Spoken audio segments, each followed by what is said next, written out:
everyone, it's Rhonda here from Nelson Soapery. Today, let's get into a video all about me testing some candles. I wanted to actually make some black candles, and I've had quite a few people actually ask me in regards to wholesale orders. So what I thought I would do is do some testing, because of course you can't sell a candle without it being tested, and you want to check lots and lots of things when you're using with colors. The main thing that you want to check is that the wicks are not clogged up, because if they're clogged up, well, I mean, that is just not helping you at all, is it? So anyway, like I said, the main thing we're going to be doing is just checking these and seeing how we go.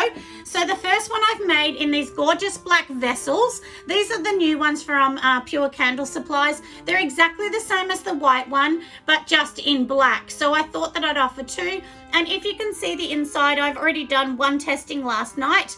And what I've done is double wick this, so it has a wick and a booster inside.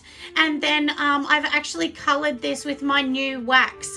So there's a new wax on the market that I've been able to get at the moment from a company called Sud Off, and they're actually importing a UK powdered form in colors for waxes, and it's really strong and absolutely amazing. If you use the wax blocks and so on, you're never going to get this really rich deep color, because you would use too much and that will clog up the wick. So I definitely suggest either, you know, the strong liquid drops or a powdered form like this. Not mica though. It does have to be a specialized wax colorant, because mica will just clog up a wood wick and it just will not work. So anyway, so let's get into it. So this one I've used Pure Candle Supplies wax, which is 100% soy, and I'm going to do the exact same one using the booster, the wick, everything else exactly the same, but using the coconut soy. So they've given me a bag of this again, so that I can just test it to see how I go, because coloring candles is actually harder than just doing a plain white candle. There's a lot of testing that goes into it, and unfortunately you get the dreaded frosting on top. So we do need to do a bit of testing and check. I'll also use the same fragrance. So this fragrance that I'm using is a blend of sandalwood and then oak moss, just to give that kind of really rich, kind of grungy type scent. And I know lots of people love this scent that I make, and it's really gorgeous. I'm using a 9% fragrance load as well. So anyway, in front of me you can probably see I'm just going to be using this as my tester. Usually I do use a pot which is to the side of wax, but for this we only want to do, you know, like 400 grams or something of it. So anyway, like I said, let's get going, and we're going to do a bit of a test on this one to see how we go. So I've got all of my water in here. So I'm going to pop the camera down so you guys can actually see, and then I will bring you back.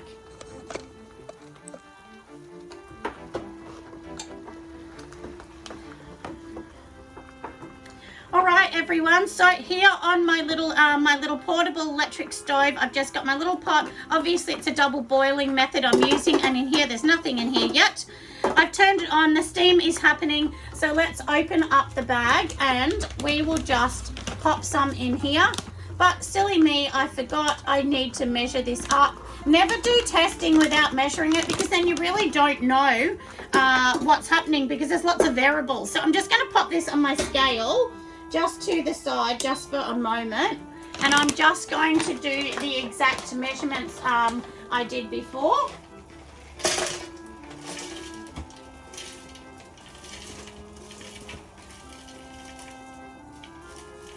All right, so for this I have 360 grams of wax, and like I said, this is the coconut soy that I'm using from Pure Candle Supplies.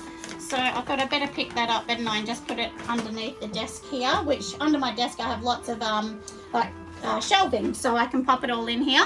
So then, of course, we are going to just let this do its little thing and melt. Once that melts and gets to the right temperatures, then of course I will bring you back, but I'll tell you exactly what I'm doing. So I'll be back in a moment once this melts down a tiny bit. All right, everyone, so my wax is still melting. It's almost melted down, but I thought I'll show you this next bit that I'm going to do. So this is how the new candle ones come. So of course, like I said, we are going to be trying the black.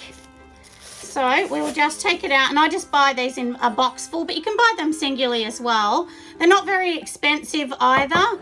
And for any of you that buy from Luxury Candles, it's a very similar jar. It's almost the same size, it's just a tiny bit bigger. It holds maybe 10 more grams. So, but very, very similar jar to the Vogue one. And, you know, so it just depends. If you have those Vogue ones, well, then this sort of testing measurement will probably be perfect for it, because, like I said, it's a very, very similar jar. So anyway, like I said, we've got our jar here, and then of course I do have my wick. So the one that I'm using here is my Woodwick 22, and it's a Woodwick Pro. These ones I order from Aroma, and then this one here is a 6mm booster that I pop in the middle of this one. And you do need to push it really hard to get it in, because it's very hard to get into that clip. Because as you can see, I've got 2 bits of wood, not 1. And then, of course, I've just got my little sticky labels, which I think these are Aussie Stickums, they're called, from Aussie Candle Supplies. You can get them from any candle supplier. I've obviously wiped out the jar, but this is for a testing. If this was for someone else, I would probably use alcohol and, you know, just double check all of that.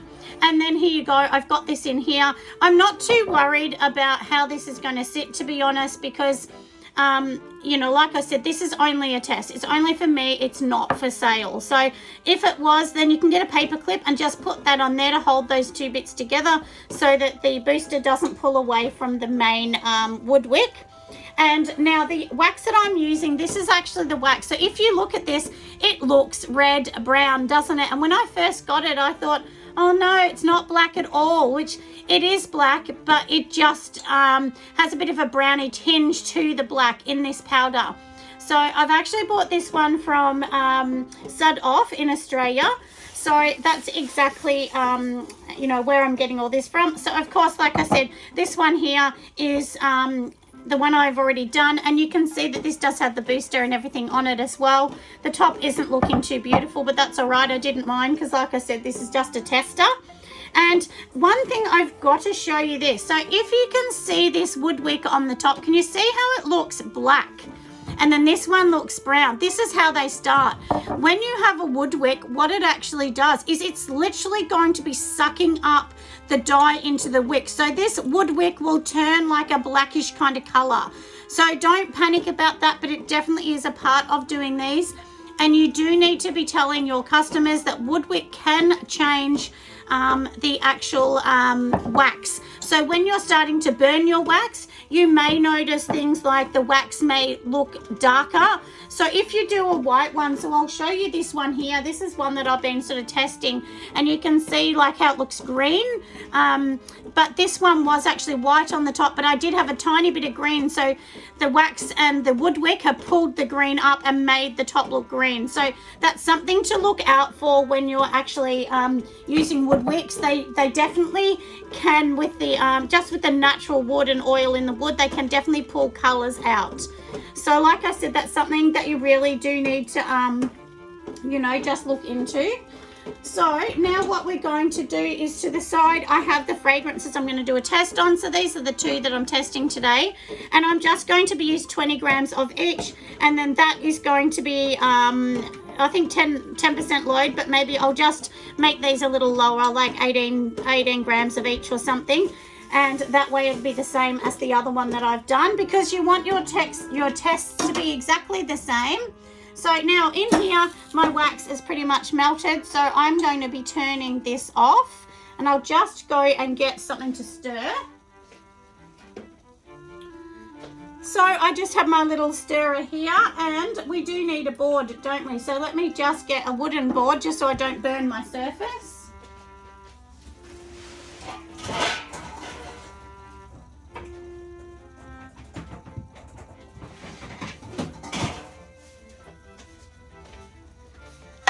I usually just use these little cheap bamboo ones, which I've got from Kmart, which is my local department store, and then I just pop this on here.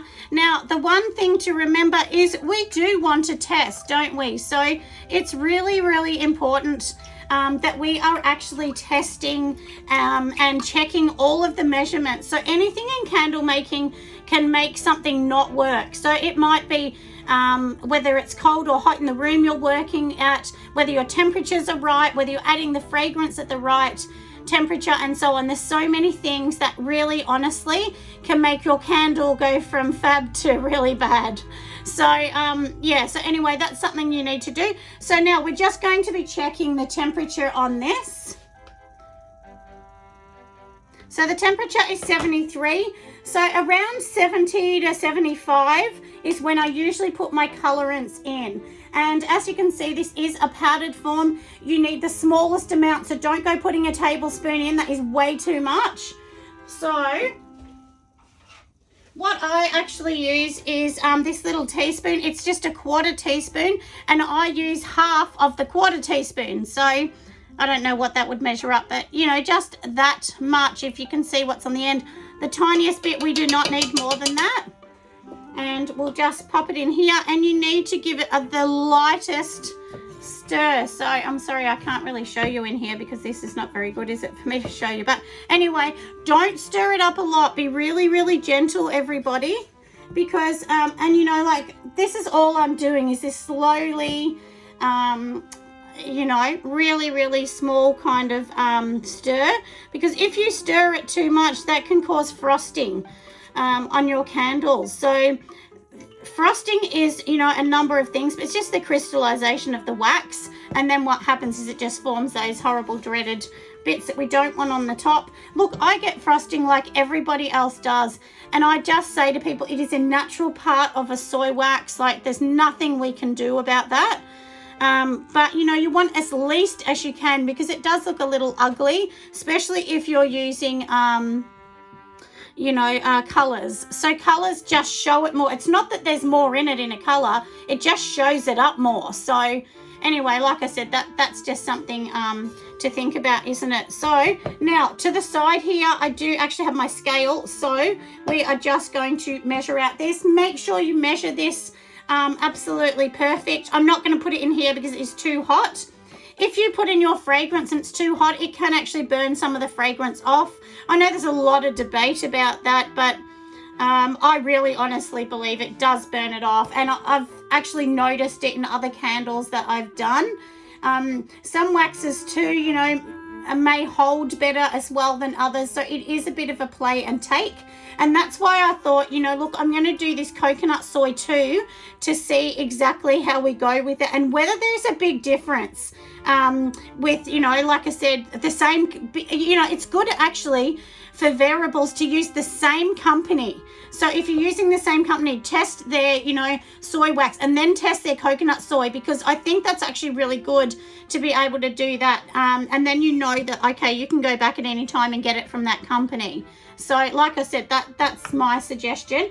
But I'm going to grab a little container and I'll measure up these.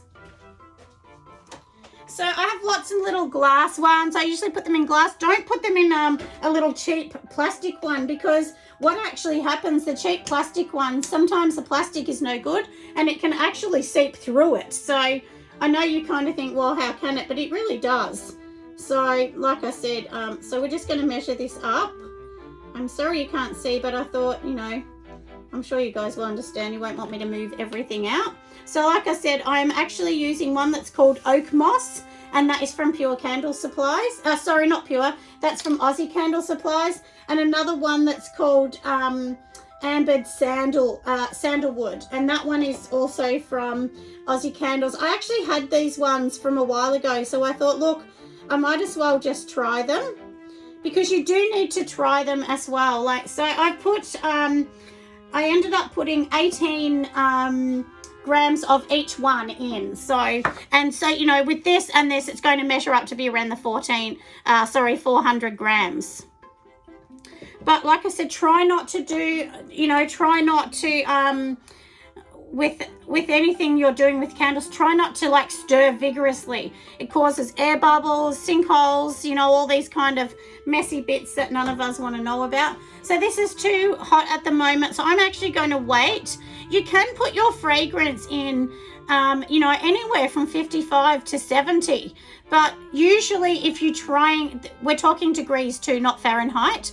If you put it in, you know, in degrees. Usually anything from say 50 to 60 is pretty good, I think. But like I said, it depends on the wax. So do read the wax, because they're all different and they all differ. And if you go back to a company and complain and say it didn't work and I can't smell anything, they'll say, well, what's your process? That's the first thing they're going to ask you, because the process, it can actually change this quite a lot. But anyway, like I said, I'll let this cool down a tiny bit more, then we'll pop in the fragrance, and then I will be back. All right, everyone, I'm back again. So what I'm going to do is here, while this is just doing its little bit, and I will stir this a little bit more in a moment, but I'm just getting a piece of sticky tape if you don't have a paper clip, and you can just pop it on the top here, because, you know, no wax is going to hit that because it's way higher, and that will just hold the two wood wicks together if you don't have a paper clip. But, you know, while we're stirring this, one thing I was going to tell you, Pure Candle Supplies do say on their website, you know, if you can kind of just get this down quite low, the temperature, and even see it when it's kind of looking a little cloudy, and then that's when you are going to pour. So we want to pour this around 50 degrees or under, because, you know, that is when they say you get the smoothest tops, which 100% I do agree. I usually pour Pure Candle Supplies products at around 48 degrees is, you know, pretty good for me, 48, 49. And this isn't quite at that yet, so that's okay. But like I said, we'll do that, and then we will set this aside. So this one is all ready and happening. And I thought I would tell you guys a little bit about my news, why I'm standing here and boring you all with my stirring of this. So I decided a little bit ago, I've been thinking about this, you know, whether I will do wholesale, because I do get a few people asking me. Anyway, so I have decided that I am going to be doing some wholesale. And this is what I talk about in here all the time, you know, evolving your business and making sure you're working with people and helping them as well. So, you know, if you're doing wholesale, you know, then we become their supplier of the product. So the one thing I always say, you know, people don't like to wait for a product. So if you're going to be doing wholesale, you really want to have lots of products lined up, ready to go. I mean, you can, of course, tell them that there is a wait time, but generally stores don't want to wait, because that means they can't sell it if they don't have it in their store. Customers aren't going to pay and come back 3 weeks later. Generally in a retail business, they just won't do that. So the one thing that I can suggest, if you're doing wholesale, make sure you do a list, get your products ready for wholesale. You know, you might tell them, okay, all these other products are a lead time, but these ones I have ready to go all the time. And that's what I will be doing. I'll be making hundreds and hundreds of loaves of soap, and trying to get some candles and stuff all ready, and then literally they can just order a box and go and then sell them in their store, because, you know, that is a good working relationship. So if you guys have not done wholesale, or even just, you know, your general retail customers buying off your site, people just don't like to wait. And I know that for myself. I have actually had other physical stores before, and I know that is a real pest. And I remember in the past I had a business, and the one supplier, I just had to wait all the time, and I ended up finding another supplier because it drove me crazy waiting. So but anyway, that's just my tip for anyone that's looking at doing any kind of business. Try and make sure you have all your products before you sort of launch, because it's no good launching and they're not ready to go. Like I said, whether it's wholesale, retail, it doesn't matter. But sometimes you get super busy in wholesale and things do get banked up. I mean, you know, lots of companies get super busy. People love their stuff. And then that's that. But I decided I'm going to try and do another way where I literally have stock always rolling around. So then my customers just don't have to wait. So I thought, isn't that a great idea? So I'll be doing a few different ones, but my soaps are going to be my own personal blends. They're not going to be a standard one. So anyway, let's get your fingers crossed, everyone, and hope this is a new adventure for me within my little business that works well. At the moment, I've had quite a few people contact me, so I think that will be good too. I'm probably too, look, I did have somebody a while ago say, could I make 10,000 bars of soap a month? And I'm like, no, because, you know, that is like way too big for me to do. You know, of course I could do a couple thousand, but 10,000, oh, that's a lot, isn't it? Just for one client. So yeah, that was one client I had to turn away. And that was quite a long time ago, like, well over a year ago now. But anyway, you know, when you wait, things happen, don't they? Well, that's what they say anyway. So now I can see it is getting a little cloudy, and it is exactly 49 degrees. So we are just going to wait a moment, and I'll show you this gorgeous color if you can kind of see it. I'm sorry that you can't because I've got all this in the way, but this is the gorgeous color it is. So it is really dark. And you can put more of this powder in it if you want, but I just don't suggest it, because honestly, once you put too much of this powder in it, then you've got a problem, because, you know, the wood wick would just clog. And pretty much with the wick, what you want is the wick's going to be sucking up everything and the scent, so then it smells gorgeous. But if it doesn't smell gorgeous, well, no one's going to buy it. I mean, it can look fantastic, but if it doesn't smell good, honestly, I'd rather buy an ugly candle that smelt good than the other way around, because, you know, it has no purpose, does it, the other way around? But anyway, I think we are almost ready to pop it in. So yeah, so we're at 49 exactly. So here is my jar. I'll move this forward for you guys. And the one thing I have to say is make sure you pour about several centimeters away from the wick. Don't pour right in the middle, because that can create a sinkhole. Look, honestly, this is just my opinion too. So I definitely do not know everything about candle making. I'm not ever going to say I do, because I do not. And I always pour really slowly. I mean, I know every candle maker has a different opinion of all these different things, but this is what works for me. So hopefully this can work for you. But like I said, this is going to be a tester. These two won't be sold. These will be a tester for us at home. Even though this is not my favorite fragrance, but I did want to test it because I've had lots and lots of people asking me for this fragrance. And I'm sorry that you can see me make a mess. That's a bit embarrassing. You guys know I keep it real, so you know. And if you haven't got your tickets for our conference, make sure you jump online and have a look at that, which is the Australian Soapery and Candle Conference.com, because that will be going ahead in March. And if for some reason COVID is mean to us and we can't do it, we would just move the date forward a month or two. So either way, it's definitely going ahead. You will not lose your money or anything like that. So don't worry about that. And now here we go. So I have got my two here. So this is going to be number one. And then obviously this is the soy one. So this is a coconut soy. So I'm going to leave this here to solidify and do all of its little job and look gorgeous. I'll bring you back to show you the top of this in a couple hours. And then hopefully I can get this one up and going for you guys, and we can post it. So then I'll be able to post this one up today so you can get a video out.